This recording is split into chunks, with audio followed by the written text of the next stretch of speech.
زندگی گزارن جیاپے دے ضرورتن پورین کرن جے لائے پنجے ضرورتن کے حاصل کرن جے لائے جائز رستن اے ناجائز رستن جو بیان انہیں آیت میں فرمائے ہوئے کیڑا کم توان جے لا جائز ہیں کمائی جے لا زندگی گزارن جے لا ضرورتن جے پورے کرن جے لائے تمہاں کے چھا کرن کھپے اے چھا نہ کرن کھپے توجہ آئے مورے ہکڑو عرض کندوست جیئے جسم کھنی آیا ہو تیئے دلیوں بحاضر کہو دلیوں بھی تو جو ہدایت آباد ہے نا پڑھ میں ہو جن مزو تڑہیں دو گال سمجھ میں تڑہیں دی جنے دل حاضر ہوں دی مرشد بھٹائی فرمائیو تا ہی جے کن گاڑو ہا دے ہی پیا کے کن کی بھیج تنی سان سڑے جو پریاں سندھی گالڑی جنہیں پرین جی گال چھے تروگے ہنن کنن سا نبود بیا پر دل وارے کنن سا دلیوں حاضرہ ہیں نا اللہ تو فرمائے تا یا ایوہ الذین آمنو اے ایمان وارو اللہ سر پہ ہوا ماں تاکہ سر کے او مجھا بچڑا او مجھا اگڑا او مجھا بھائیڑا خوش تھی دو تو مرشد سکے ہوا تاں تو خوش تھے جو اللہ تاکہ مومن سمجھیے پیار مرگ سکے ہوا یا ایوہ الذین آمنو اے ایمان وارو اے مومنو لا تأکلوا اموالکم بینکم بالباطل ایمان وارو تمہاں ہک بے جو مال ناجائز اے ناحق طریقے سے نہ کھائیں گا الا ان تکون تجارتا ان تراط منکم ہاں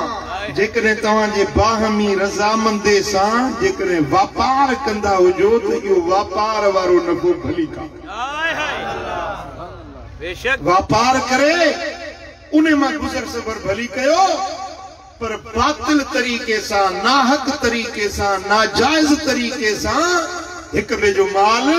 نہ کھائندہ کہو واپار جے طریقے سان لکھ بھلی ملے وقت لکھ کھاؤ پر باطل طریقے سان کے جو ککھ بلکا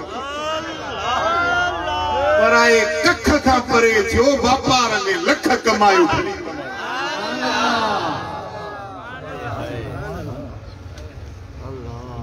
اکتے رب فرمائے وَلَا تَقْتُلُوا أَنفُسَكُمْ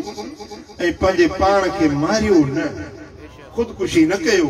ایڑو کم نہ کہو جیسا پان ماری دا ہو جو پان کے نہ ماریو چھو ان اللہ کان بکم رحیما اللہ تواسا وڈی باچ کرن رہا چھو تا پان کے ماریو چھو تا پان کے تمام ماریو اللہ تواسا وڈی باچ کرن رہا اب تیرے رب فرمایو وَمَنْ يَفْعَلْ ذَلِكَ عُدْوَانًا وَظُلْمًا پر جے کو مانو ایے کندو یعنی حرام کمائی سے مال کھائیں دو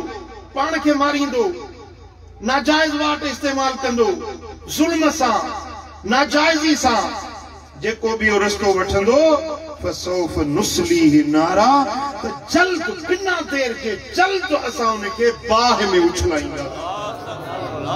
وَكَانَ ذَلِكَ عَلَى اللَّهِ يَسِيرًا اللہ جلائے یہ گال تمام سول گیا کہ یہ وٹی پکڑے جہنم جی باہ میں اچھلائی چلے رب جلائے یہ گال مشکل نہ ہے اللہ تے یہ گال تمام سول لیا جے کو انہیں جو رستے دیکھا لیا واٹ کے چھڑے ناجائز طریقے سا جیئن اے مرن ناجائز طریقے سا استعمال کندو تو انہیں کے رب پکڑے جلد بنا دیر جو انہیں کے دوزخ جی باہ میں اچھلائی چلے انہن بنی آیتن مجاں ماں حاصل ایوہ تو جیو تو ضرورتوں تاں کے پہنچیوں جیئن جیلا مانی کھپے پانی کھپے کپڑو کھپے زندگی جو ضرورتوں آہن وری جے شادی کیو تو وہ اب نٹ چکیندی دو انہیں کے تیل کھپے میٹ کھپے مساگ کھپے ضرورت جو سامان کھپے اٹھو کھپے اجھو کھپے لٹو کھپے چھا نہ تو زندگی میں گرجے کھپے دو یا نہ تو کھپے یہ جیکے بھی تمہاں جو ضرورتوں آہن اوے تمہاں حلال رستے سا کمائیو جائز رستے سا کمائیو ناجائز طریقے سا ناجائز رستے سا ممنوع رستے سا جن رستے کا اللہ منع کے ہوا رسول منع کے ہوا انہیں رستے کا بچو حرام کمائی جے بجائے حلال کمائی سا پنجو ضرورت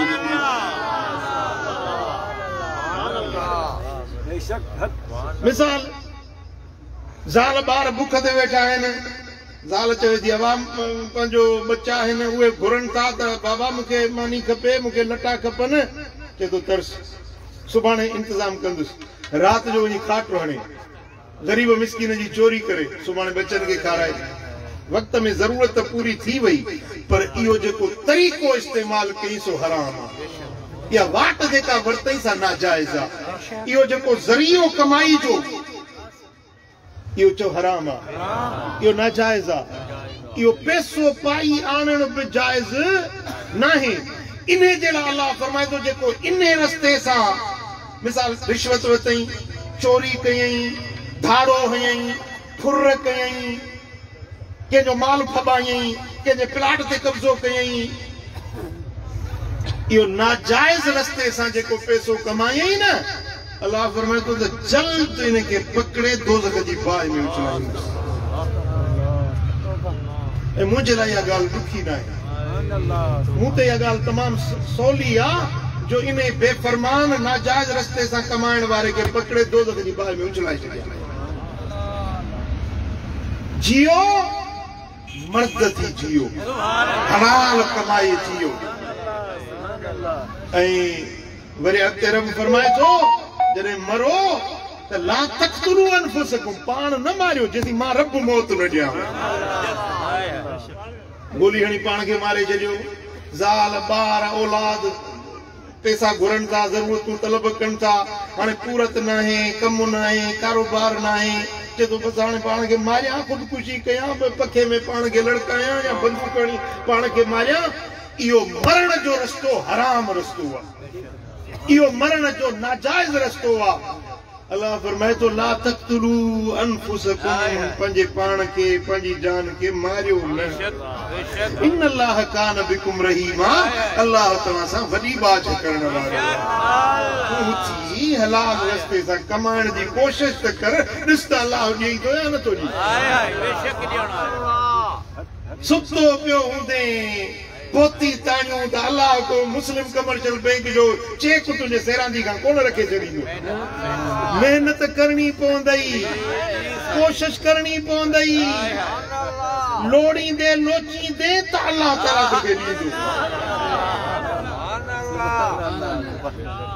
تو انگال سمجھو دا یا نتا سمجھو قرآن جو فرمان مالک جو فرمان سمجھو دا یا نتا سمجھو اللہ انجا ماں مطمئن نچیوں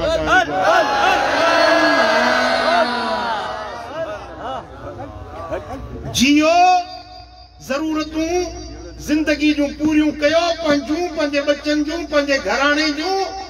پر انہیں ضرورت انجے پورے کرنے دے لائے تو اچھا کہو لا تأکلوا اموالکم بینکم بالباطل ناجائز باطل رستے سا کمائی نہ کیو ناجائز رستے سا نہ کمائیو حرام طریقے سا پنجو ضرورتوں پوریوں نہ کیو ہاں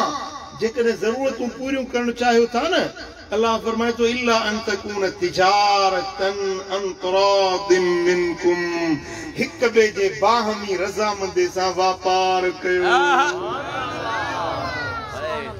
بہترین رستو بہترین واٹ معیشت جو پنجے گزر سفجے ضرورت انجے پورا کرن جو بہترین رستو اللہ بدائے واتا واپار کیو چھا کیو مانو ये चिट्ठा खयूं ये सही मुंहिंजा जेके आहिनि छा चवंदा आहिनि सर्टिफिकेट खयूं कॾहिं MP जे पोयूं कॾहिं MNA जे पोयूं ऑफिसरनि जे पोयूं धिका खाईंदा था त नौकिरी अड़े नौकिरी अड़े नौकिरी घोड़ा अड़े नौकिरी हड़ताल था कनि वाटनि ते था वेहनि नौकिरी मिले हाणे हे वॾेरा पंहिंजो पेट पूरो कनि या तव्हांखे नौकिरियूं ॾियनि वॾेरे साहब जा पंहिंजा भाइटिया भाणेज पुट उहे ई लश्कर वेठो आहे उन्हनि खे पहिरीं नौकिरी ॾींदो आहे तव्हांखे ॾींदो इहे जेके आसूं ॿधियूं वेठा आहियो न इंजन खे वोट ॾिना अथव अखि खे छोॾो ॿधो जो इहे तव्हांखे ॾींदा जेका हल्की फुल्की पटे वाले जी नौकिरी खपेव त 5 लख रुपया ठाहियूं अचिजो सम्झो था ॻाल्हि खे नौकरी जो वॾो माण्हुनि खे ज़हन में दिमाग़ में इहो वेठो आहे त नौकरी कयां सभु सरकारी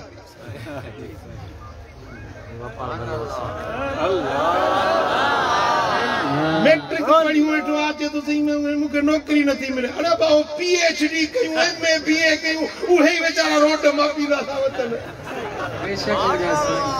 तो मैट्रिक वारे खे कहिड़ी नौकरी मिलंदी सम्झो था ॻाल्हि खे अल्लाह करे कि हुकुमरान हमदर्द अचनि ग़रीबनि जा ख़ैर ख़्वाह अचनि त को ग़रीबनि जी का दाद फरियाद थिए बाक़ी ये जन के हींअर वोट ॾिना अथव ख़ुदा ख़ैर करे माण्हू नौकरियुनि जे पुठियां आहिनि हिकिड़ा ज़राअत जे पुठियां आहिनि हिकिड़ा सनअत जे पुठियां आहिनि कारोबार जे पुठियां आहिनि पर सभ खां बहितरीन रस्तो ज़िंदगी जे ज़रूरतुनि पूरे करण जे लाइ बहितरीन सवलो आसान ऐं बरकतुनि वारो रस्तो अथव वापार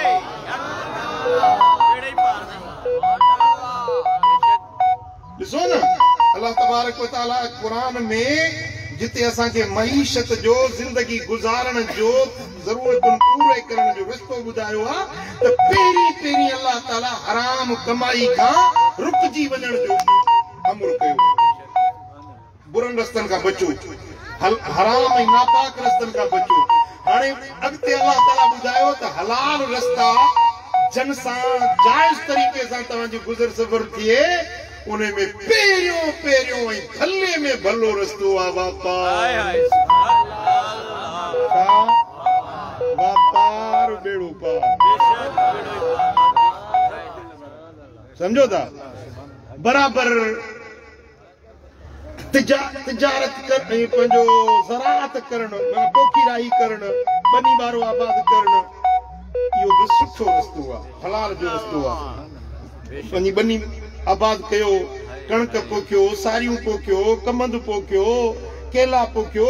इहो बि सुठो भलो रस्तो आहे पर हाणे इन जे लाइ तव्हांखे 6 महीना इंतज़ार करणो पवंदो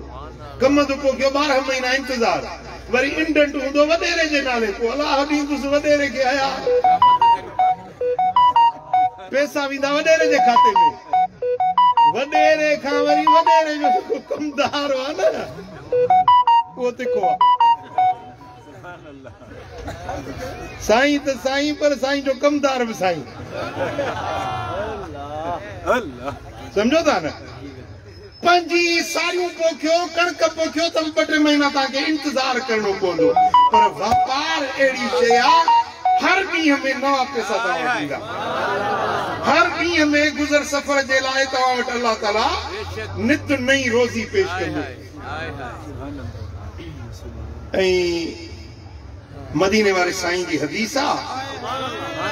लजपाल नबी फरमायो त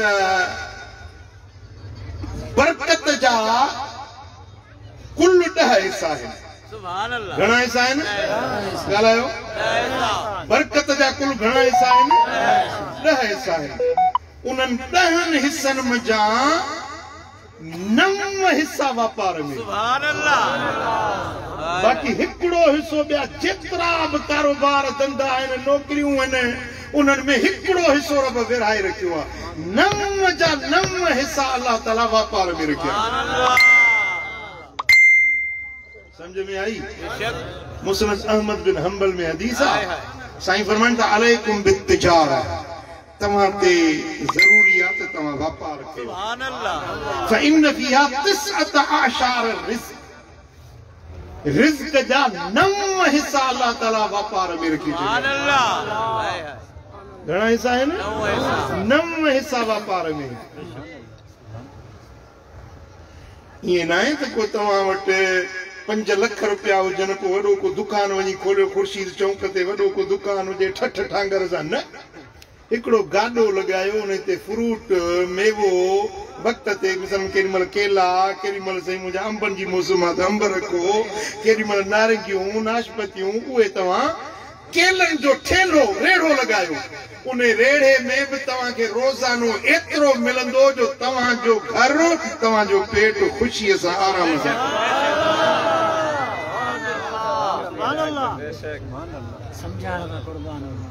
سمجھو دا لا تکونو یالن علی المسلمین مسلمانن تے بار تھی نوے ہو بین کے مطا بار تھی فقیر تھیوں ڈاڑی رکھیں مسجد میں بیٹھو ہوں دو بھاؤ کمائے تا پوہی کھائے پیو کمائے پوہی کھائے مانو مہنا دیندہ اب آہے ملو تھیوا ہے کرمی فقیر تھیوا اب آہے فقیر تھیوا کم مکار کرے کون سجو دی مسجد میں بیٹھوا تمہاں تا تمہاں مکھے پونائیو تھا دے مرید تھی آئیوا مرشد جو بین تے بار بڑیوں بیٹھوا تمہاں ایڑا مردانہ تھیو جو کمائے پان بکھاؤ ابے کے کارائیو امر کے کارائیو بھائرن کے بکھارائیو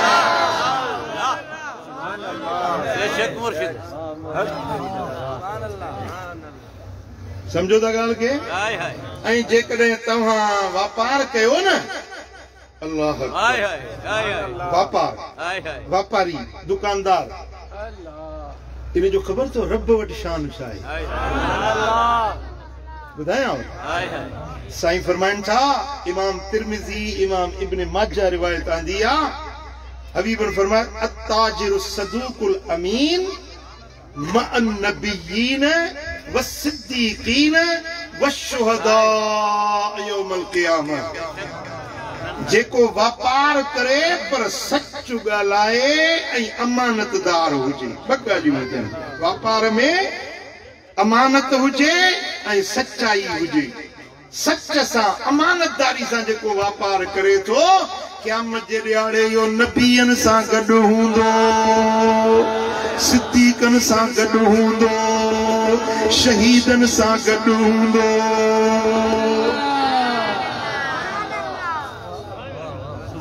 کرے واپار تو گزر سفر پنجے بچن جیلا پنجے گھرانے جے کمائی کرے تو پر حبیبن فرمائے تو قیامت جے دیاڑے یہ حضرت موسیٰ سا گڈ ہوندو حضرت عیسیٰ سا گڈ ہوندو حضرت داؤد سا گڈ ہوندو یہ محمد کریم سا گڈ ہوندو واپار کرے حلال کمائی کرے امانت داری سا سچائی سا واپار کرے قیامت جے دیاڑے میں یو عمر شہید سا گڈ ہوندو عثمان شہید سا گڈ ہوندو مولا علی شہید سا گڈ ہوندو کربلا جے شہیدن سا گڈ ہوندو پتھر جے شہیدن سا احد خندق جے شہیدن سا یو گڈ ہوندو جے کو سچائی سا امانت داری سا واپار کندو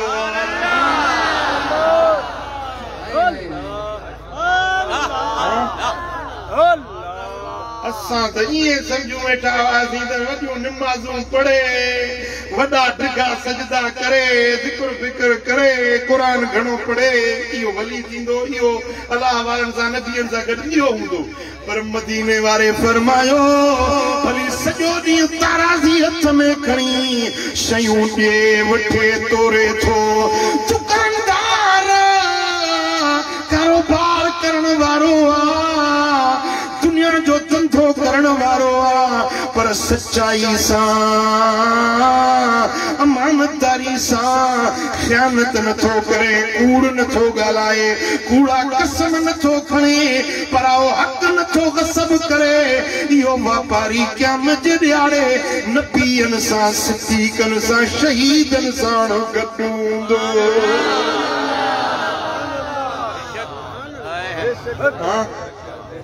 आहे न भलाई? चओ सल्लल्लाहु अलैहि या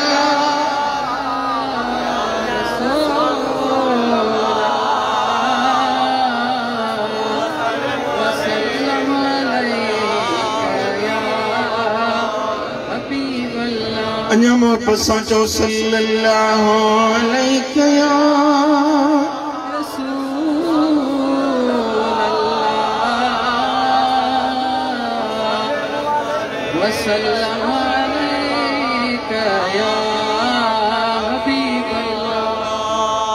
वापार कयो, वापार तव्हांजे रिज़्क़ जे लाइ, तव्हांजे गुज़र सफ़र जे लाइ भलो रस्तो वापार। पर वापार में भी कुछ आदाब है। सुभान अल्लाह। बेशक नहा रसूलुल्लाह सल्लल्लाहु अलैहि वसल्लम अन बैइल मुद्तरीन व अन बैइल गरर। सुभान अल्लाह। साईं फरमाइनि था मजबूरन जे शइ जो वापार करण खां मुंहिंजे दिल पर नबी मनो कई। मजबूर माण्हू साल वेचारे जी ऑपरेशन अस्पताल में घर में का भी शइ नहीं जो घर वारी जो खर्च करे, वो तव्हां वटि पंहिंजे साल जा ज़ेवर खणी आयो। भाई वटि जे मूंखे मजबूरी हाणे उन खे तव्हां चओ मिसाल लख जो ज़ेवर तव्हांजो 50,000 ॾींदुसि वठी ॾेई ॾिसो था त वीचारो मजबूर इहो 50,000 में बि ॾेई वेंदो। हुनजे मजबूरी जो तव्हां ग़लत फ़ाइदो था वठो। अहिड़े वापार खां मदीने वारे साईं मनो कई। कंहिंजे मजबूरी जो ग़लत फ़ाइदो घणा वापारी वेठा आहिनि। हाँ साईं फरमाइनि था त ॿियो धोखे जो वापार न कयो। जा शइ हथ में न आहे उन शइ जो वापार न कयो। ठगी ठोड़ी वारो वापार न कयो। हीअं पखियुनि जो कलर उॾा में वञे पियो कि बाबा इहो पखी जेके न 500 में सभु थो ॾिनो। बाबा हू तुंहिंजे हथ में ई कोन्हनि। बेशक समझो या कोन समझो? बाबा हिन डंड में जेतिरी मच्छी आहे न या 5 लख में तोखे आई। घणी आहे पाणी में लिकल आहे, घणी आहे थोरी आहे, कहिड़ी ख़बर त केतिरी आहे। कणक हींअर पोखी आहे, अञा मिसरी न आहे, अञा दाणो ठहियो ई नहीं। बाबा ही 2 एकड़ जेका कणक बीठी आहे न इहा सभु तोखे ॾिनमि, मूंखे हींअर 20,000 रुपया खपनि। इहो धोखे जो वापार आहे। मुझे दिल पर नबी धोखे जे वापार खां मनो फरमाई। ऐं मजबूर माण्हुनि जे सौदे अध मुड़ी में वठण खां लॼपाल नबी मनो फरमाई। वापार कयो त सचो, वापार कयो त हक़ हिलाल जो, धोखेबाज़ी खां बचो, ठगीअ खां बचो, खुदा जो खौफ रखे वापार कयो त नमूने सां बरकतुनि जा तव्हांजे घर में रब मोकिलींदो। सुभान अल्लाह। सल्लल्लाहु अलैहि या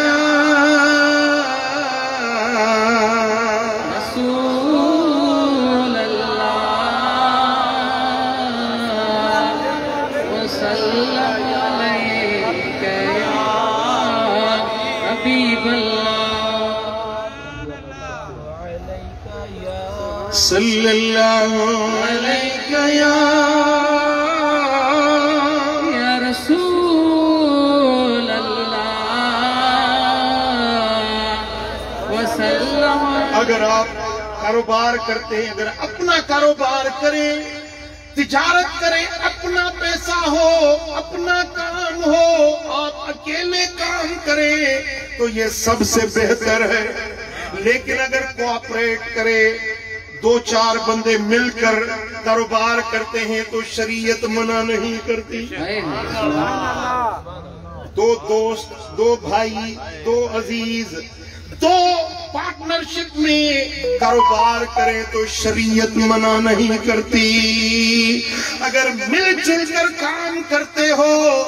تو دو بندے شریک ہوتے ہیں، ان میں تیسرا ہاتھ میرے رب کا ہوتا ہے۔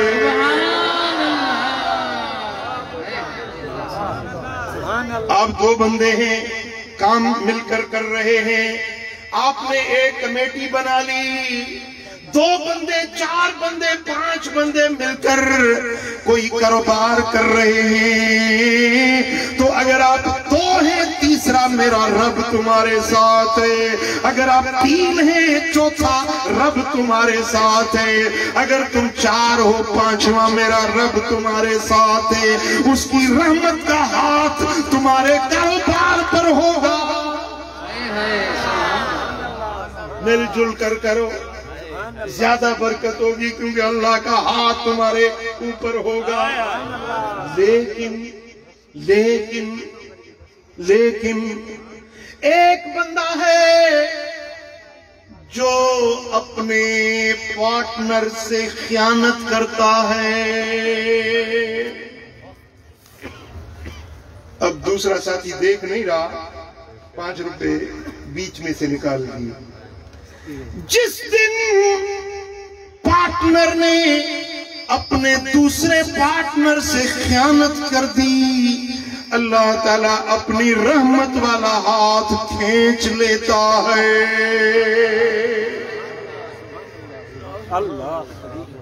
من شراکت دارن جے ہک بے سا خیانت کئی تا اللہ پنجے رحمت جو ہتھ چھکے وٹھندو آ، وہ انہن جے کاروبار میں برکت کھجی ویندی، انہن جے دندے منجاں اللہ جے رحمت جو ہتھ نکری ویو تے ایو واپار کدے بھی کامیاب نہ تھیندو۔ جے کامیاب پنجے کاروبار کے کامیاب ڈسن چاہیو تھا،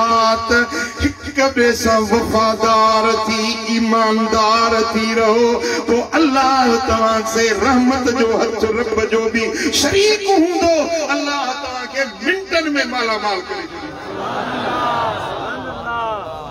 صلی اللہ علیہ یا رسول اللہ،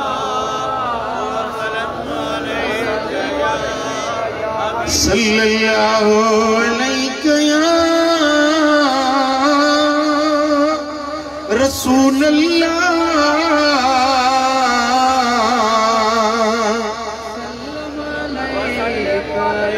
سنن ابو داؤد میں حدیث ہے، میرے آقا نے فرمایا ان اللہ تعالی یقول،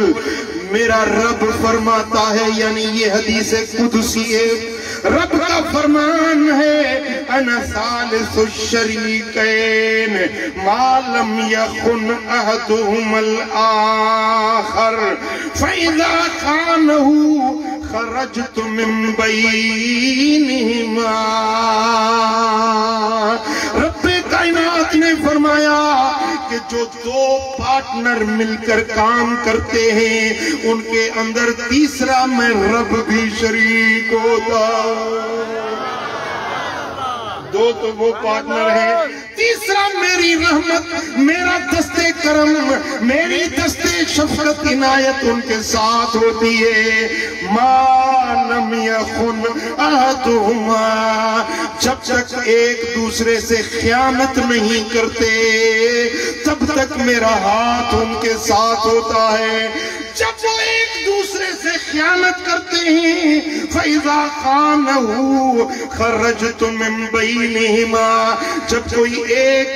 پارٹنر خیانت کرتا ہے تو میں ان کے بیچ میں سے نکل جاتا ہوں۔ رحمت اٹھ جاتی ہے، برکت نکل جاتی ہے۔ پھر سارا دن کام کرے، سارا سال کام کرے، لیکن برکت نہیں ملتی، کیونکہ خیانت کی وجہ سے اللہ تعالیٰ نے ان کے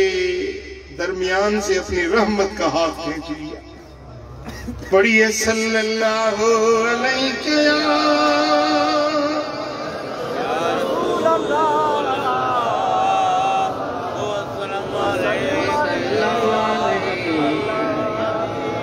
صلی اللہ علیہ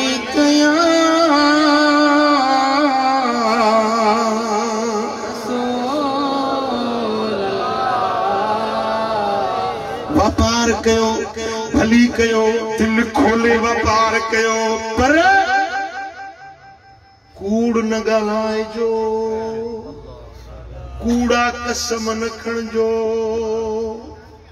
کوڑ وارو وپار نہ کجو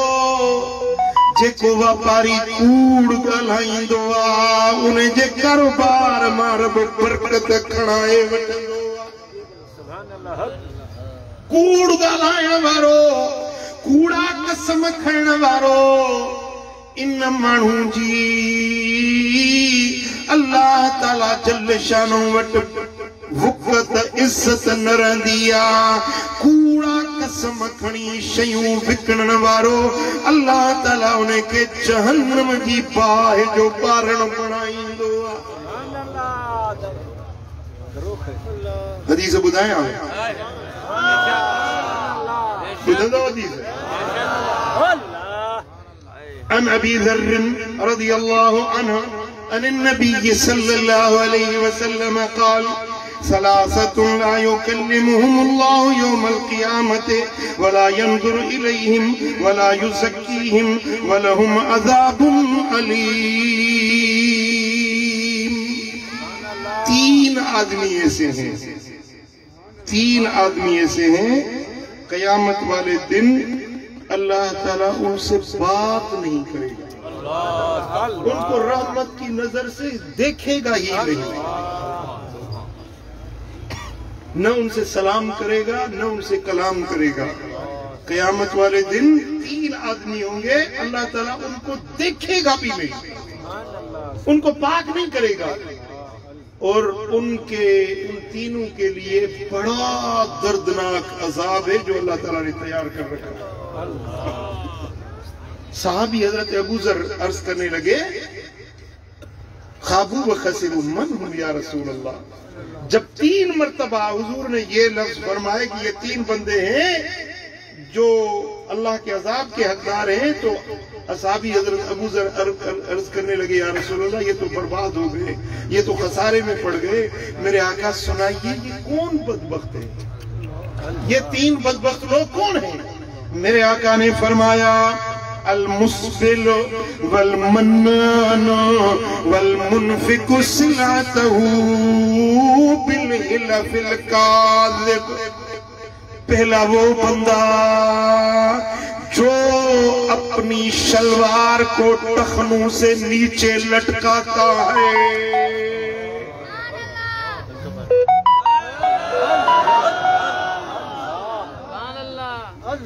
یٹنیا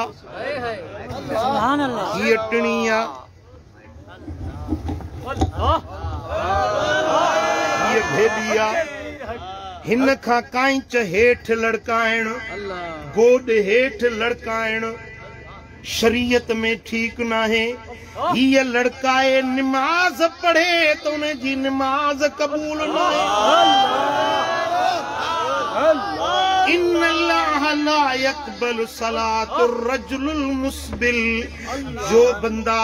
اپنی شلوار کو ٹخنوں سے نیچے لٹکا کر نماز پڑھتا ہے اللہ اس کی نماز قبول نہیں کرتا۔ بھیڈن کھا متھے ہوجے ٹنن کھا متھے ہوجے ادھ پنیتے ہوجے تب پرواہ نہ ہے، پر ہن بھیڈن کھان ٹنن کھان ہیٹھ نہ ہوجے۔ جو پاسو یہ ٹنیاں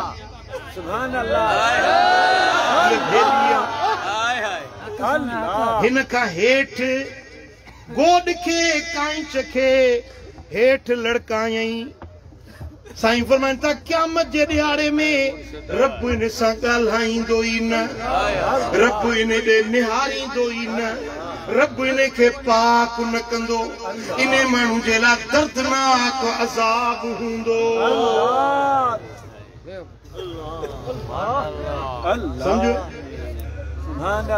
ॿियो माण्हू वल मन्नान, थोरा थपींदड़, एहसान जताने वाला। किसी के साथ कोई अच्छाई कर दी ना, फिर बोलता रहे यार तू ऐसा, मैंने तेरे साथ ये अच्छाई की, मैंने ये भलाई की, मैंने ये किया, मैंने तेरी मदद की, मैंने तुझे कर्जा दिया, मैंने ये किया, मैंने वो किया। करते हैं या नहीं करते? बोलो। बेशक थक जी आयो मुझी तकलीफ मौलवी साहब खिचड़ी करे जी समझो था। वल मन्नानो, दूसरों पर अपने एहसान जताने वाला। क़यामत वाले दिन अल्लाह इससे कलाम नहीं करेगा, इसको देखेगा नहीं, इसको पाक नहीं करेगा,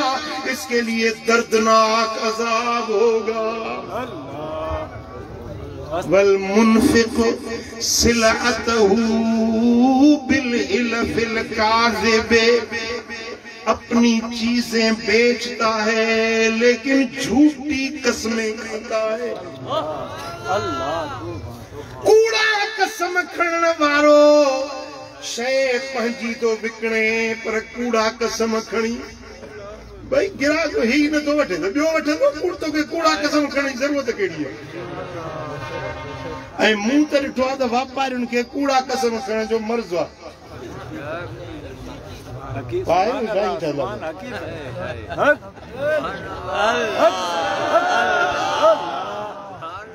समझो था?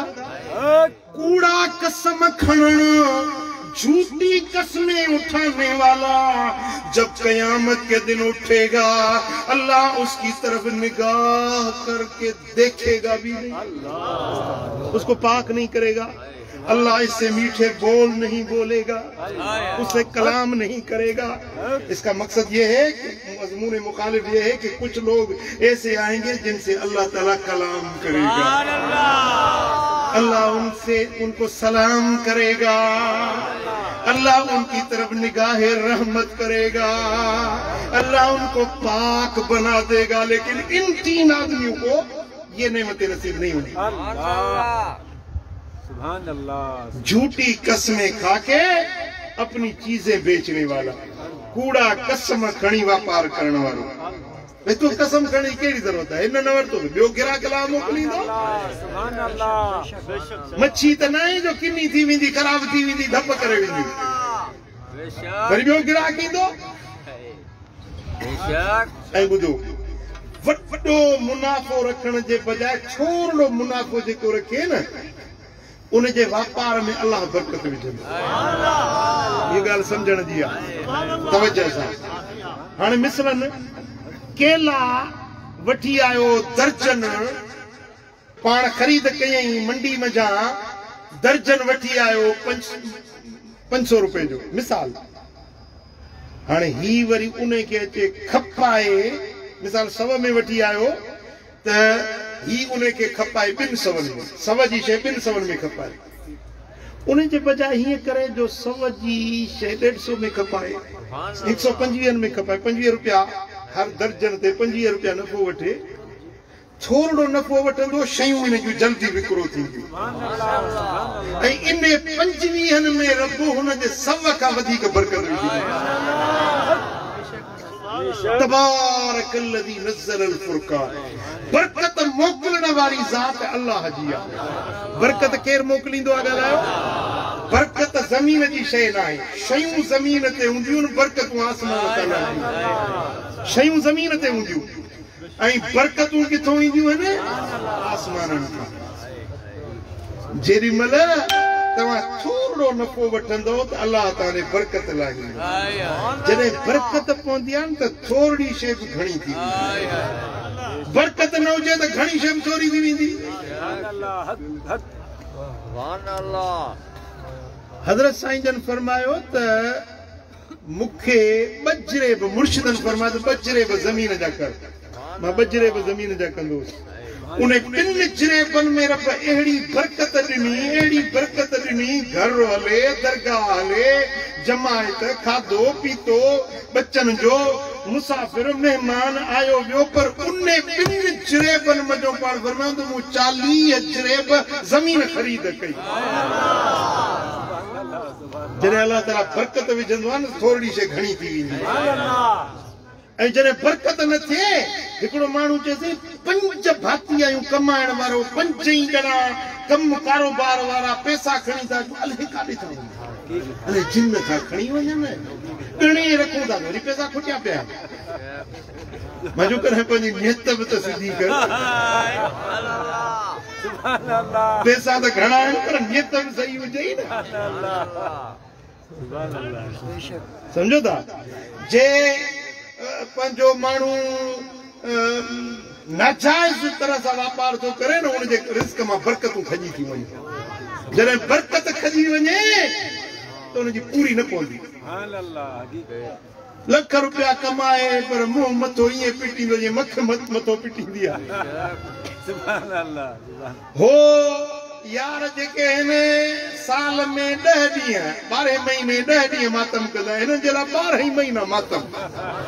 पिट को घोड़ा रे पूरी न आहे या से मरी वियुसि मूं वटि जे वेही ॾिसो न रोज़ घणा त माण्हू दां खणी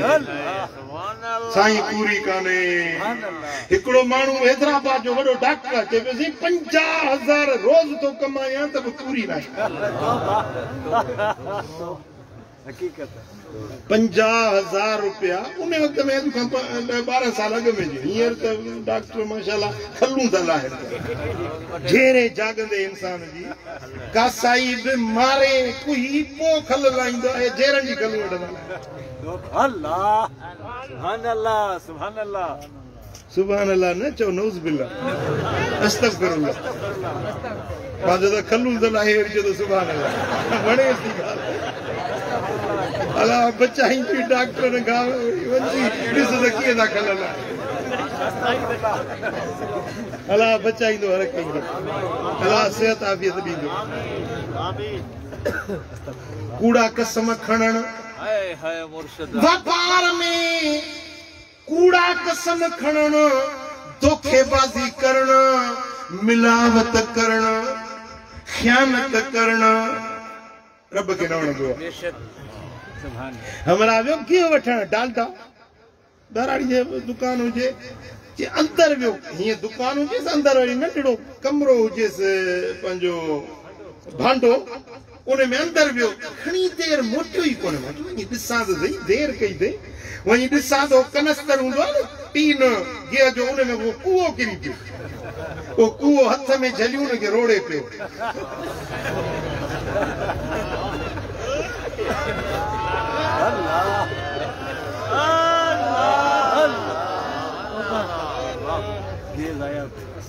मां वञा पियो सफ़र में बस स्टॉप ते वेठुसि बस स्टॉप ते बस जे इंतज़ार में अचे बस त पोइ उते निकिरूं जंहिं दुकान हुजे पासे में मिठाइनि जो दुकान मूंखे जो ॾिठई त कुर्सी खणी मूंखे साईं हेॾो अचे वियो साईं हेॾो वियो जेसीं बस अचे हिते मूं वटि वियो मां वेठुसि ऐं सुबुह जो टाइम हुजे दुकान ताज़ो खोलियईं त हू जेके दुकान जी इहा थींदी आहे चाश पकल हूंदी आहे जंहिंमें बूंदियूं जलेबियूं इहे ठाहींदा आहिनि उहा चाश पकल उहा कणछी चवंदा आहिनि छा तई उहा तई उहा उन सां भरी रखी हुजेसि सो उहा कढी आयो अचे हीअं रखियईं त सॼी मथां मखियुनि में कारी लॻी पई हुजे उहा चास नज़र ई कोन पई अचे सॼी मथां मखियूं पोइ हू वरी छाणी हूंदी आहे न इहा छाणी ॾेई हीअं छंडे पियो मखियुनि खे मखियूं कढी ऐं से वरी उनखे टिचकायईं मुंहिंजे साम्हूं वरी उन में से बूंदियूं विधई जलेबियूं विधई सुभान अल्लाह असां जहिड़ा खोड़ वेठा खाइनि ऐं इहा मख निभागी अहिड़ी अथव इन जा 2 पर आहिनि हिकिड़े पर में बीमारी आहे ॿिए में शिफ़ा आहे पर इन निभागी जी आदत इहा अथव जेको बीमारी वारो पर हीअं कयूं वेंदी आहे ॾिसोसि न وہ بیماری وارو پر روچے کھادے میں گوڑی دی کھیر ہوندو چائے ہوندی لسی مئی ہوندی انہیں میں وہ ہکڑو پر گوڑی دی وہ متے ہوندو یہ جو 500 مکھیوں ہکڑی تیہ میں یہ جو مسلمان کھائیں دا وہ سائیں دل جو پنجو یہ والا بند تھی بھی آئے میں سائیں آنے پنجو یہ ساہ نتو کھنا بلڈ پریشر ودی ویوا دل جی بیماری تھی وئی وا ایڑا کھادا جو کھائیں دو تب وہ کتوں شفا ملندی صلی اللہ علیہ یا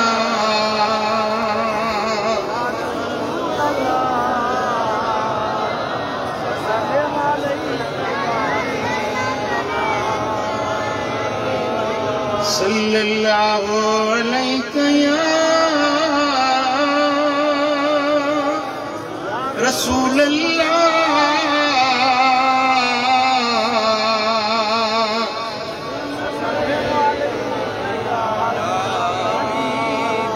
صحیح مسلم میں حضرت ابو قتادہ رضی اللہ تعالی عنہ سے روایت ہے انہو سمع رسول اللہ صلی اللہ علیہ وسلم یقول حضرت ابو قتادہ انصاری کہتے ہیں میں نے رسول اکرم سے خود سنا میرے آقا نے فرمایا ایاکم و کثرت الحلف فی البیع وپار میں تجارت میں زیادہ قسمیں مت اٹھایا کرو فَإِنَّهُ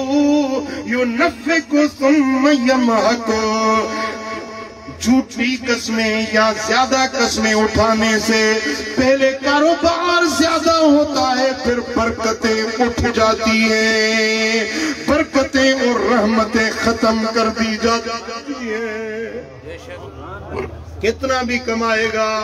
اس کی پوری نہیں ہوگی کیونکہ برکت اٹھ جائے گی کٹر سمجھے بگال ہاں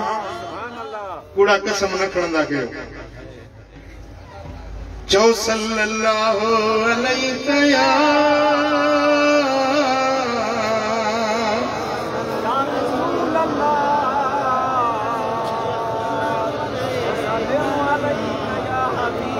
صلی اللہ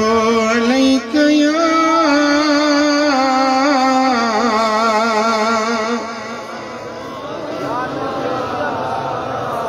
وپار میں خیانت نہ کیو وپار میں ملاوت نہ کیو خیانت اے ملاوت صحیح مسلم میں حدیث صحیح فرمائنتا من حمل علینا السلاح فلیس منا ومن غشنا فلیس منا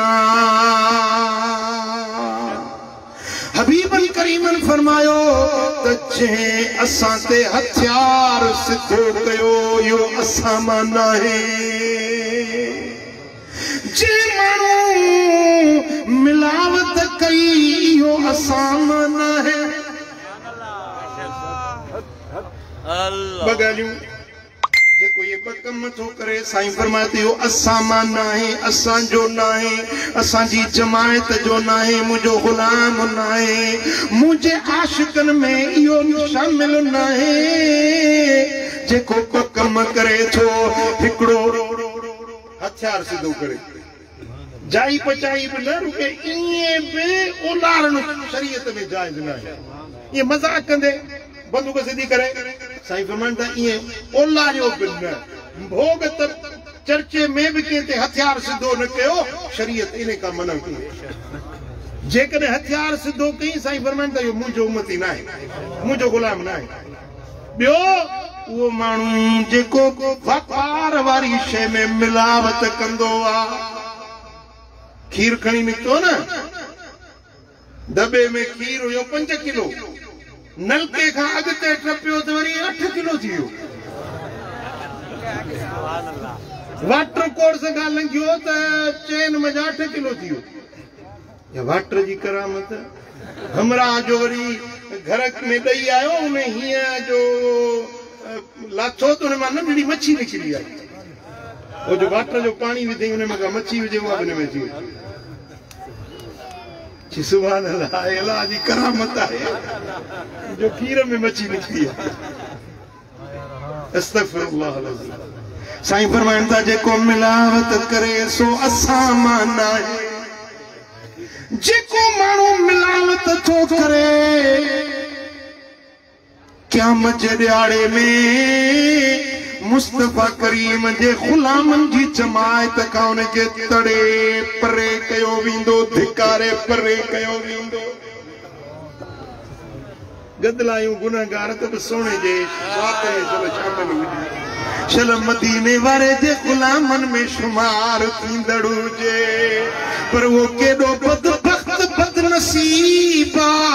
جن جو شمار مصطفیٰ جے غلامن کھائیں میں ہی نچے، جن کے تھکے مصطفیٰ جے دھڑکا دھار کیو ونے. جو صلی اللہ علیہ یا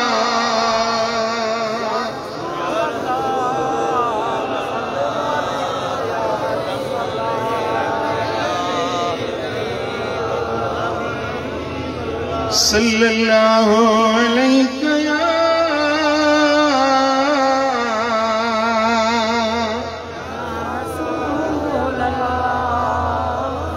من احتکر علی المسلمین طعامهم ضربہ اللہ بالافلاس والجزام.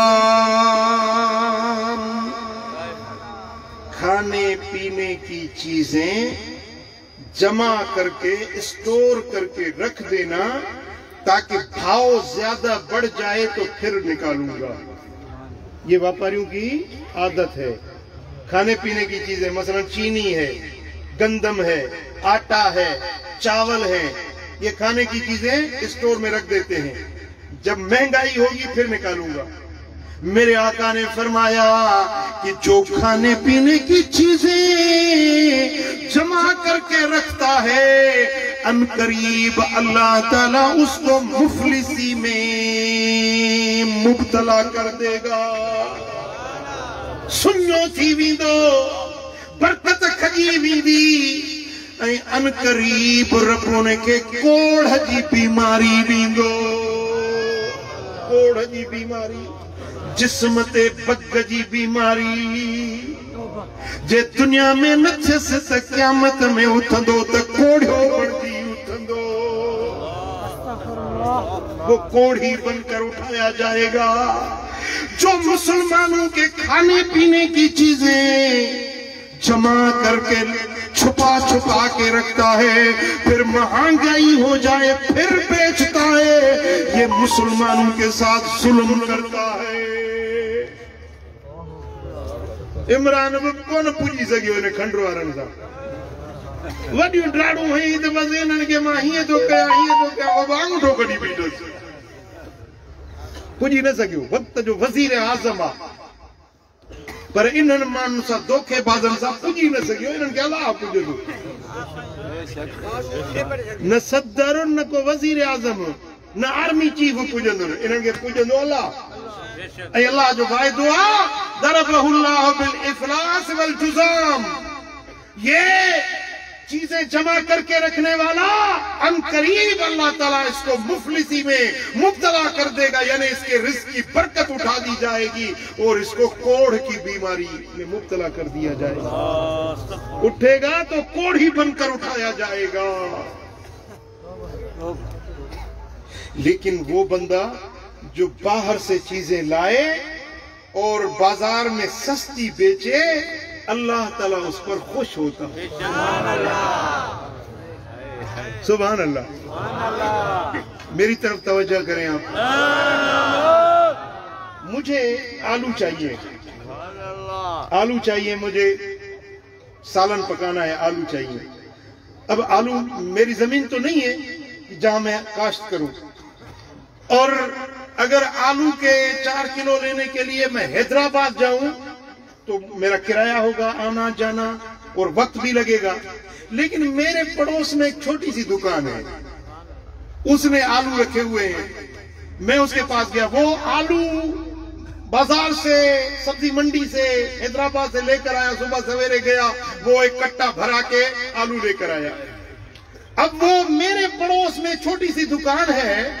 اس میں وہ آلو جو حیدرآباد میں مجھے 200 روپے میں 5 کلو ملتے ہیں، وہ 250 روپے میں 5 کلو مجھے یہاں مل گئے۔ اب اس کو 50 روپے نفع کے بھی ملے، اور میرے آقا نے فرمایا کہ اس واپاری پر اللہ خوش ہوتا ہے، اللہ راضی ہوتا ہے۔ یہ جو دکان ہے نا، یہ جو بازار ہے، منڈی ہے، یہ اللہ کا دسترخوان ہے، اللہ کا دسترخوان ہے۔ بولو کیا ہے؟ مالک الملک کا دسترخوان ہے۔ اس دسترخوان پہ جو واپاری تاجر باہر کی چیزیں لاتے ہیں، مثلا یہ میرا کپڑا ہے، یہ فیصل آباد میں بنا، مجھے چادر چاہیے، ہری چادر سے مجھے پیار ہے، میرے نبی کی سنت ہے۔ اب میں چاہتا ہوں یہ چادر میں پہنوں، اب میں فیصل آباد تو نہیں جا سکتا نا ایک چادر کے لیے، لیکن میرے پڑوس میں جو چھوٹی سی دکان ہے، اس میں یہ چادر مجھے مل گئی سستے قیمت میں، میری سنت بھی ادا ہو گئی، اس کو روزی بھی ملی اور اس کو برکت بھی نصیب ہو گئی۔ ان بندوں پر اللہ بہت خوش ہوتا ہے جو باہر سے چیزیں لاتے ہیں اور دکان میں، بازار میں سستی چیزیں بیچتے ہیں۔ اب واپاری کا ماتھا ٹھنکے گا، یار ہم سستی چیزیں بیچیں پھر کمائیں گے کیسے، بچوں کو کیسا پورت کریں گے، کرایہ ہے، بجلی کا بل ہے، ہمارے بہت اخراجات ہیں، وہ کیسے پورے کریں گے؟ بھائی آپ تجربہ کر کے دیکھیں، میں آپ کو 1 مہینے کا ٹائم دیتا ہوں، جاؤ آپ تجربہ کر کے دیکھو، 1 مہینے تم سستی چیزیں بیچو، جلدی جلدی بکتی جائیں گی اور زیادہ تمہیں اللہ تعالیٰ برکتوں سے مالا مال کر دے گا۔ تجربہ کر کے دیکھو۔ گھڑو مہنگائی سا وکڻ دو، پوءِ شیوں کیوں ٹھپ کجو۔ بھئی مانو بے سیاڑا ہے نا، ہرو برو ہکڑے دکاندار کھان کون وٹھندا، ویندو ہکڑے دکاندار کھان اگھ پوچھندو، وری ॿے کھان، وری ٹیں کھان، وری چوتھے کھان سودو، وری پنجے کھان کندو۔ سمجھو تھا نا؟ جيڪو سستا ۽ سٺي شيء، سستي شيء وڪڻندو، سٺي شيء معياري شيء هجي ۽ گھٽ مل ۾ هجي، ان جو دڪان چمڪي ويندو سڄي بازار ۾۔ صلی اللہ علیہ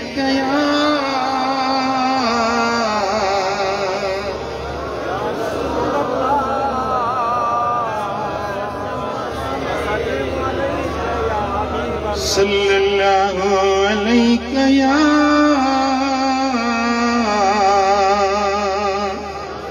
رسول اللہ، احل اللہ البیع وحرم الربا، اللہ تعالیٰ واپار کے حلال کیو، بیاج کے حرام۔ تجارت کو رب کائنات نے حلال کر دیا اور سود کو حرام کر دیا۔ میرے آقا نے فرمایا، امام احمد اور امام طبرانی روایت لاتے ہیں کہ 1 روپیہ سود کا لینا، 1 روپیہ سود کا، 1 روپیہ سود کا لینا 36 مرتبہ زنا کرنے سے بھی اس کا جرم زیادہ ہے، اس کی سزا اس سے زیادہ ہے۔ زانی کے لیے جہنم کی آگ ہے، لیکن 36 مرتبہ کوئی زنا کرے اور کوئی 1 روپیہ سود کا لے، اس زنا سے بھی اس کا جرم زیادہ سنگین ہے۔ اور جو 1 روپیہ سود کا لیتا ہے وہ ایسا گناہ ہے کہ جیسے اپنی ماں کو کعبۃ اللہ کے اندر لے جا کر اپنی ماں کے ساتھ زنا کرتا۔ استغفر اللہ، پڑھو استغفر اللہ۔ اپنی ماں اس کو لے کر کعبۃ اللہ کے اندر بیت اللہ الحرام میں چلا جائے اور اپنی ماں کے ساتھ کعبے کے اندر زنا کرے، کتنا بڑا سنگین جرم ہے۔ میرے آقا نے فرمایا کہ جو سود کا 1 روپیہ لیتا ہے اس کا جرم اس سے بھی اور زیادہ سنگین ہے۔ سود لینا، سود دینا، سود لکھنا، سود پڑھنا جائز نہیں۔ کسی کو سود پر پیسے دینا حرام ہے۔ پیسہ دینے والا بھی مجرم ہے، پیسہ لینے والا بھی مجرم ہے۔ اگر تم سے کوئی ادھار مانگتا ہے تو اس کو بغیر سود کے اگر آپ دیں تو اس کو قرض حسنہ کہتے ہیں۔ کیا کہتے ہیں؟ قرض حسنہ۔ جو قرض حسنہ دیتا ہے تو جتنے پیسے دیتا ہے اتنے پیسوں کی روزانہ خیرات کا اجر اس کو ملتا رہتا ہے جب تک قرضہ واپس نہ ہو۔ یہ بات پھر سمجھنے کی قابل ہے، توجہ فرمائے۔ مثلا یہ میرا 100 روپیہ ہے، میں حفیظ اللہ کو دیتا ہوں، یہ قرضہ ہے، میں لوں گا جب میں چاہوں۔ یہ قرضہ میں نے ان کو دے دیا، اب یہ 6 مہینے تک 100 روپیہ اس کے پاس رہا تو 6 مہینے تک روزانہ 100 روپے کی خیرات کا ثواب مجھے ملتا رہے۔ اور اللہ بھلا کرے یہ 6 مہینے کے بعد دے دیتا ہے تو میرا کھاتا بند ہو گیا، لیکن یہ نہیں دیتا، میرے پیسے نہیں دیتا، یہ 100 روپے اس کے پاس رہ گئے۔ 5 سال گزر گئے، 10 سال گزر گئے، 20 سال گزر گئے، روزانہ 100 روپے کی خیرات کا ثواب مجھے ملتا ہے۔ بولو فائدہ ہے یا نقصان ہے؟ انہیں جو مقصد ہی ہونا ہے تو قرض وٹھی کھائی ونجو جو تو سائیں جن بدھا بابا انہیں کے ثواب روز ملے دو، قرض موٹا ہی نہ تو جائے۔ جی بدھو جے کو قرض وٹھی کھائی ونی موٹائے نجے، قیامت جے دیہاڑے میں ہاں ایو دنیا میں جنگ کرے، جہاد کرے، شہید تھی ونے، قیامت جے دیہاڑے اٹھندو تو انہیں کے قرض دوزخ دے چھکیندو، شہادت جنت دے چھکیندی۔ شہادت چوندی تے شہید تھیو ان کے جنت دے وٹھی ونجا، قرض چوندو یہ جنت دے کیے ویندو فلانے جو قرض دس سبحان اللہ، قرض انہیں کے جنت دے ونجن نہ ڈیندو، شہادت انہیں کے دوزخ دے ونجن نہ ڈیندی، وچ تے لڑکیوں بیٹھو۔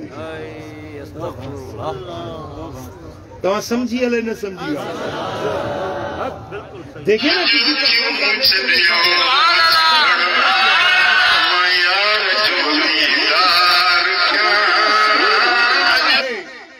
لیکن پھر بھی جنت میں نہیں جائے گا۔ قرضہ اس کو پکڑے گا جہنم کی طرف اور شہادت اس کو پکڑے گی جنت کی طرف۔ شہادت بولے گی چلو جنت کی طرف تو قرضہ اس کو جنت کی طرف جانے نہیں دے گا، اور قرضہ اس کو دوزخ کی طرف کھینچے گا تو شہادت اس کو جہنم کی طرف جانے نہیں دے گی۔ اب یہ بیچ میں لٹکا ہوگا۔ آپ سمجھے نہیں سمجھے؟ تو کہ جو قرض وٹھی کھائی نہ ونجو، نیت کہو تو میں قرض بیندس، بن ٹن مانن سا اللہ جو وعدو آ رب انہن جی مدد ضرور کرو۔ ہکڑو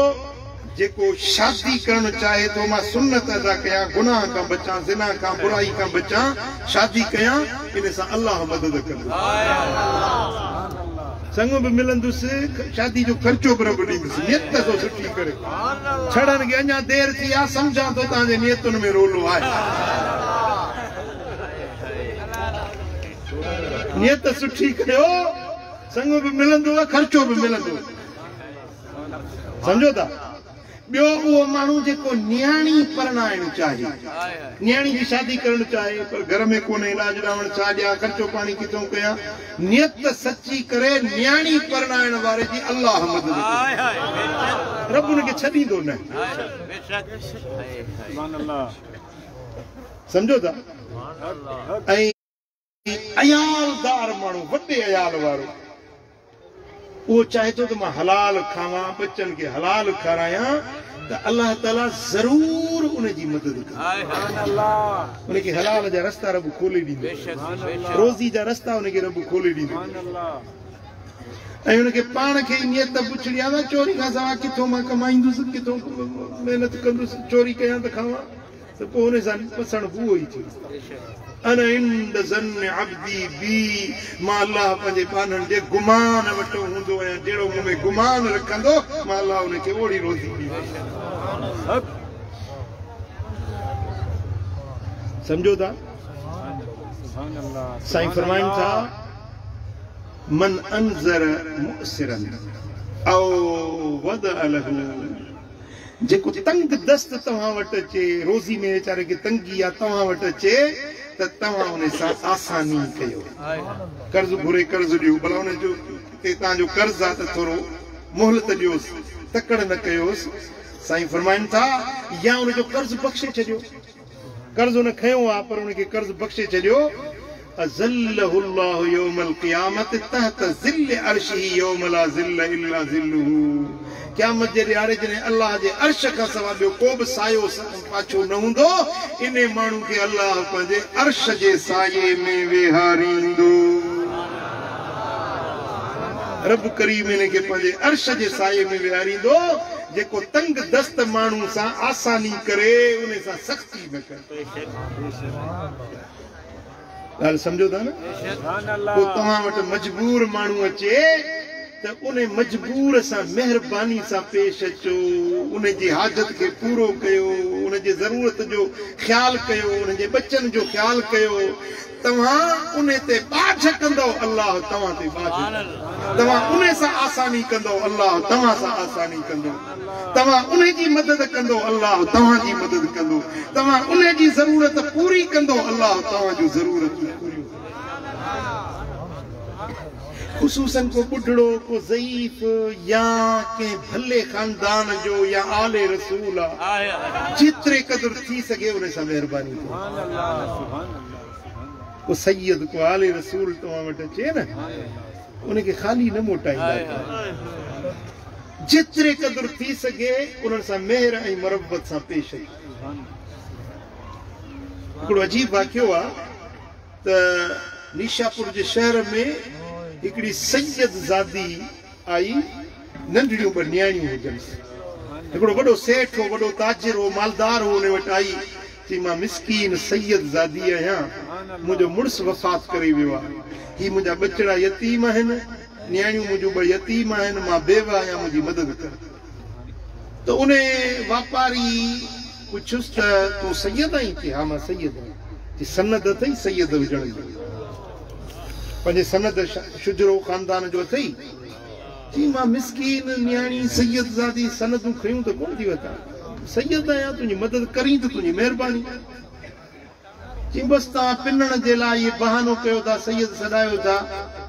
کا خیرات کونے مونے موٹائی چاہیے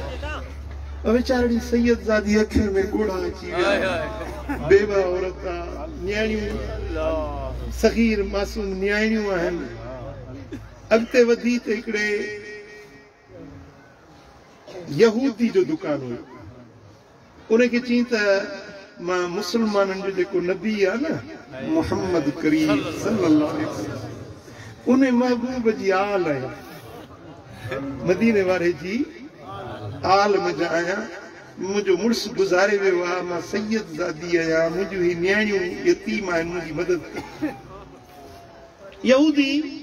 چون لگو جے سید زادی آئیں بھلی کرے آئی نوکر کے جی مجھو فلانو بنگلو جے کو خالی ہے نا وہ انہیں سید زادی جے حوالے کے سبحان اللہ انہیں جے ضرورت ان جو سامان انہیں جے نیاڑی جا لٹا کپڑا انہیں نیاڑی جا انہیں جے بچن جا سب مہیا کرے دے کھادے پیتے جو سامان ہکڑی نوکریانی بینم کرے رکھے دے انہیں جی پگار ماں بھری ائی یہودی جے کا قوم تھوا وہ پیسے جے معاملے میں ڈاڈی کنجوس ہوندی ہے پر ہن کی کو قدرت ایڑو کو دل میں باج اچھی وئی انہیں نیاڑی سید زادی کے پنجو بنگلو بھی نہیں گھر بھی نہیں سامان اسباب سب کچھ مہیا کرے نہیں سید زادی دعاؤں پہ گھریوں انہیں کے دعاؤں پہ دنیوں رات تھی تو او جو پیروں سیٹھ جے سند گھری ہوئی ستو پیو آ خواب میں تو رسے تو قیامت قائم کی ہوئی قیامت وٹ پکڑ لگی پیا ملائک پکڑیوں مانن کے دوزخ دے وٹھیوں دا ونجن انہیں سیٹھ کے بھی ملائکہ نے جے پکڑیو تو کہ دوزخ دے وٹھیوں تو جا بدعمل ہیں گناہ ہیں تو کہ جہنم دے وٹھیوں دا ونجن پکڑے دوزخ دے ہلن لگا ٹھیں تاں مجھے کیر مدد کندو کیں کھے سجاں کیں کو مدد وٹھاں پریشانی جے عالم میں ملائکہ پکڑیوں پیا ونجن جہنم ساموں رسے پیو بائیوں بھڑکن پیو پریشانی دے عالم میں اوچ تو نسے تو مدینے وارو سائیں نظر سامو سونا حبیب مدینے وارا سائیں نظر آیا رڑ کرے چیندے یا رسول اللہ مجھے مدد کرے ماتاں جو امتی آیا مکہ ملائکہ وچھوں دا ونجن دوزخ دے پکڑیو تو ونجا مجھے مدد کرے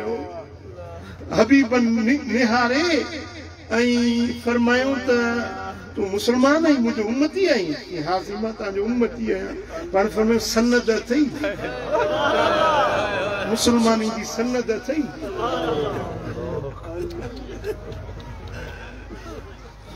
تو مجھے بچن کا سندوں پوچھا دو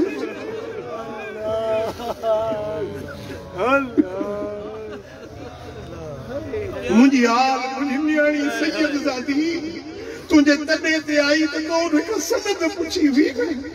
ہاں مکھے بدا تو وٹ مسلمانی جی سند آئے تو میں تجھے مدد کیا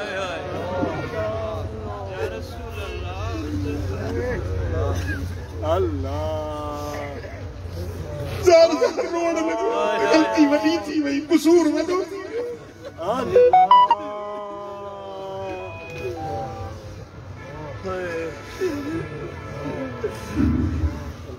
انہیں ہیبتناک منظر کے ڈسندے اکھ کھلی ویس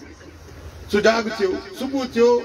تا نوکرن کا پوچھا کہیں دوائی ہے جکا کل سید زادی آئی ہوا کارے ہوئی جو سی فلانے یہودی انہیں کے پناہ دنی آپن جو بنگلو گھر دنو انہیں وٹ رہے اللہ صبح جو سویل ہے انہیں یہودی وٹ رہے ہوتی بابا جکا سید زادی کل تو وٹ آئی ہوئی وہ مجھے حوالے کر تینچو جی تو یہودی آئی تو جو چھا وجہ وسان مسلمانن جے نبی جی آل آئے انہیں کے ماں پان وٹ رہائیں جی ماں سر تک کٹائے سگاں تو پر سید زادی تجھے حوالے نہ یہ خبردار مکہ یہودی نہ سرجے ماں مسلمان ہے جی تو غلط یہودی ہوئے رات میں کیے مسلمان تھے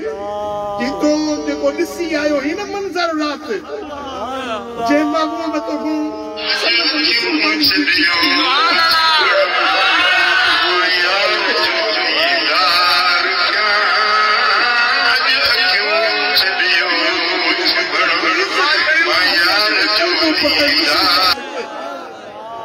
دنیا مدینے وارے جے درتے جے کلموں پڑھن دیا پر مصطفیٰ انہیں جے ہمیں جے کلموں پڑھائے پنجے دین میں داخل فرمائے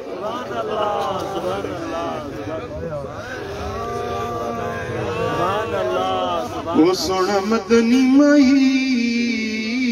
میں منا نہ سکم رب یہ نہ کرے تو اسانی بند ملن جے کرے مدینے وارو رسی نہ وجے کتے اسانی سند نہ پوچھے سونا مدنی مائی میں منا نہ سکم ستی قسمت ندروں جگہ نہ سکم سونا مدنی مائی میں منا نہ سکم منڈ دی چندری ہویم تمہیں رلدی رہیم سائی دے لڑن لگم تمہیں بھلدی رہیم گنڈ کھلدی گئی عمل کردے رہیم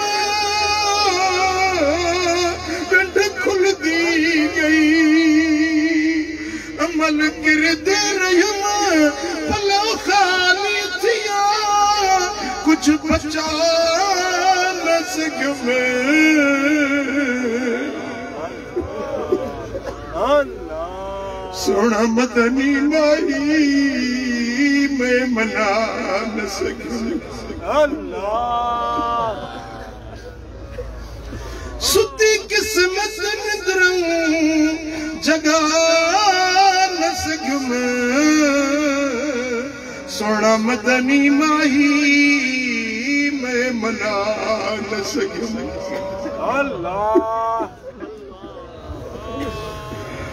کھڑا نفس شیطان پکارے جا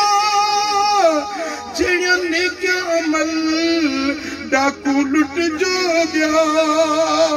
ذرا کچھ نہ بچا اگو تھی سن گیا ذرا کچھ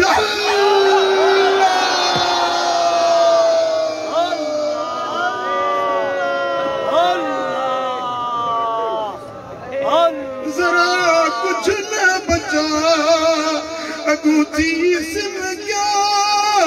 وہ ڈاکو لٹ دے گئے میں اللہ نہ سکوں سونا مدنی مائی میں منا نہ سکوں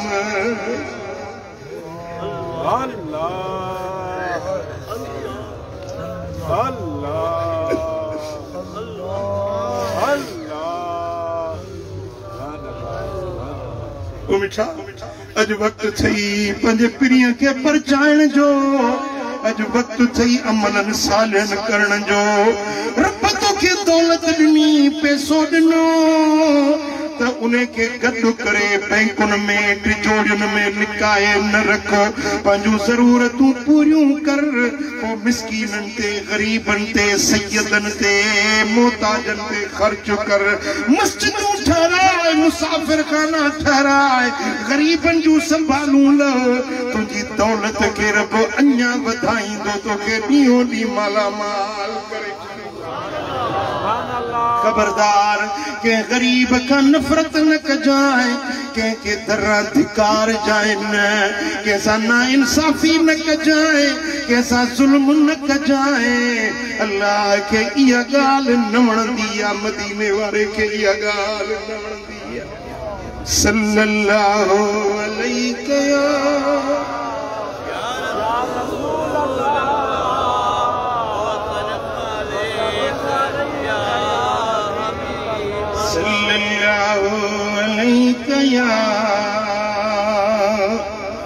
رسول اللہ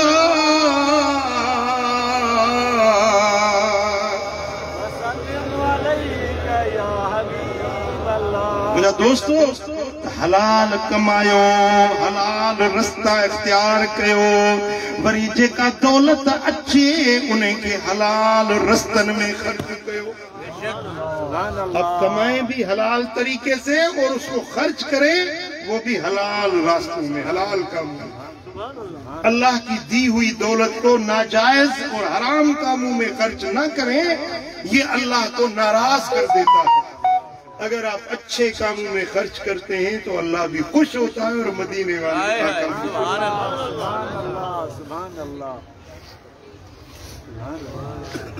آخر میں ماں ہکڑی خوش خبری تانجلا رکھی بدن دو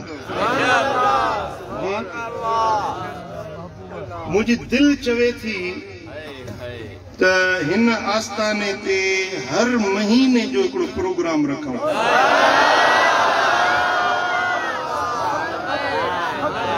جن کے گال ونی سو اتمتے کرا ہر مہینے رکھوں آپ حاضر تین دو ہر مہینے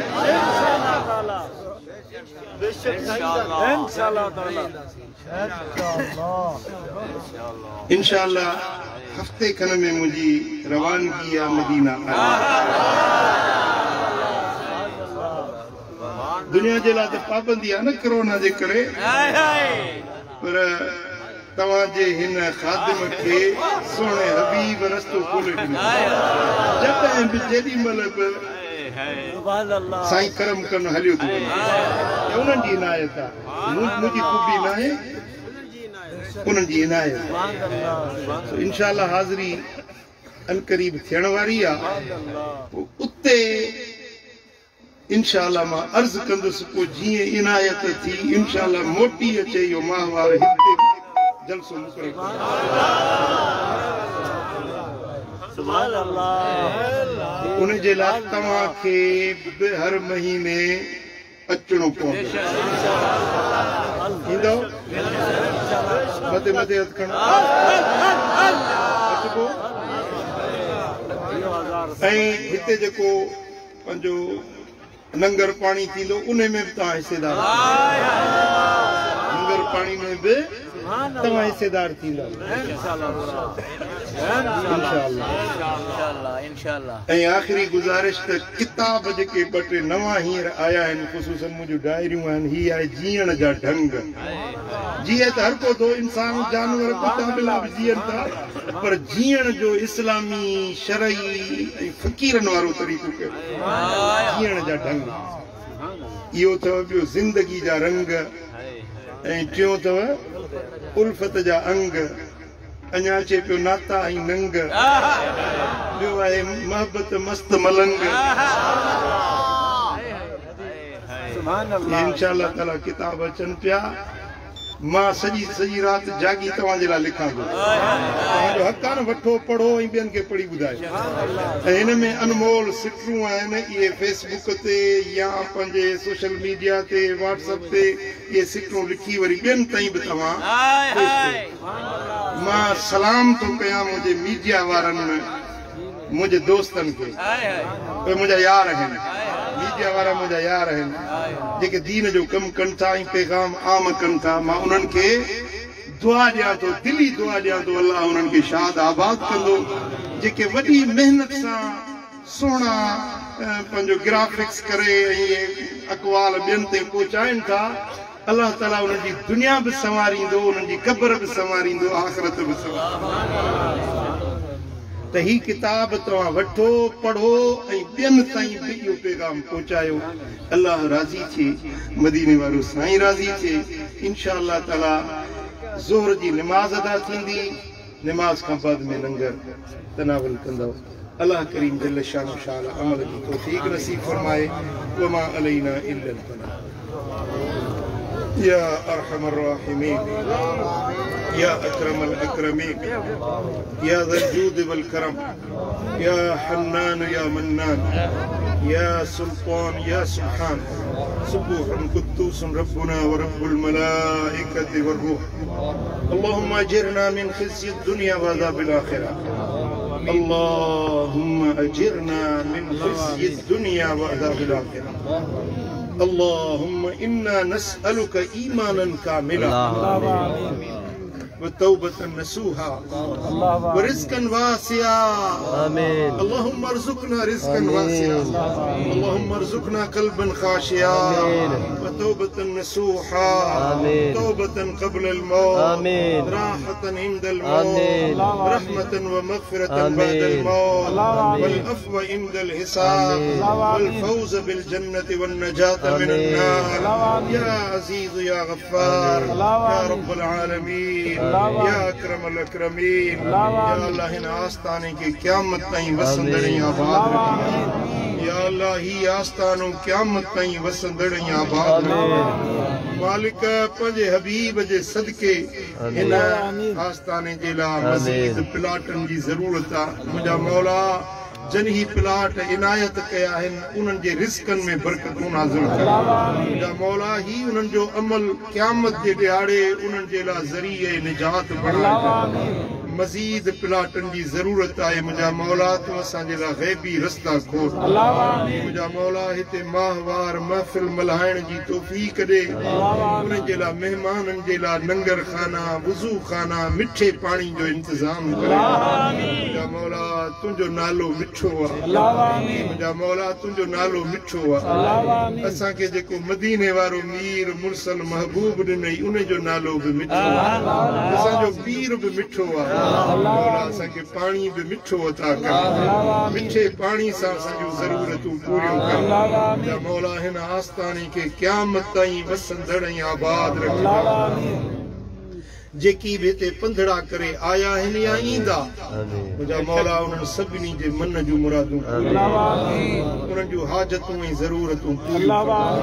इन अल्लाह व मलाइकतहू युसल्लूना अलन नबी